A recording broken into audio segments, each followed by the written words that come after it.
খুলনার আরংঘাটা এলাকায় গ্যাসের পাইপলাইন স্থাপনে ব্যস্ত শ্রমিকরা। গত 1 মাস ধরে চলছে এই কর্মযজ্ঞ।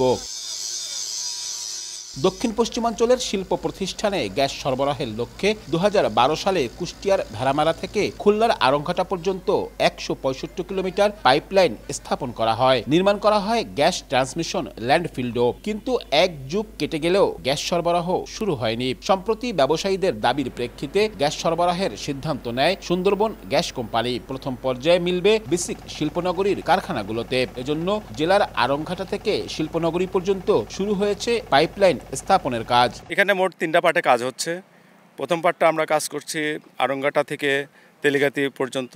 গ্যাস সরবরাহের খবরে উচ্ছ্বসিত খুলনা অঞ্চলের ব্যবসায়ীরা। বিসিক শিল্পনগরীতে বন্ধ হওয়া প্রতিষ্ঠানগুলো নতুন করে চালু হওয়ার আশা তাদের। আমরা চাইবো যে পাইপলাইনের সাথে সাথে গ্যাসের সরবরাহটা খুব দ্রুত তার সাথে যেন আমাদের কাছে পৌঁছায়। গ্যাসের সংযোগটা পেলে দেখা যাচ্ছে আমাদের প্রোডাকশনের অনেক কষ্টটা কমে আসবে। যারা এনওসির জন্য আবেদন করেছিল, তো আমরা বিসিকের পক্ষ থেকে ইন জেনারেল এনওসি দেওয়া হয়ে গেছে যে গ্যাস তারা চাইলে প্রত্যেক প্রতিষ্ঠান তাদের প্রয়োজন অনুযায়ী নিতে পারবে। কর্তৃপক্ষ বলছে আগামী জুনের মধ্যে গ্যাস সরবরাহ শুরু হবে। খুলনা আরংঘাটা থেকে বিসিক শিরোমণি বিসিক পর্যন্ত পাইপলাইন নির্মাণ কাজ এবং অন্যান্য অবকাঠামো নির্মাণ কাজ চলমান আছে।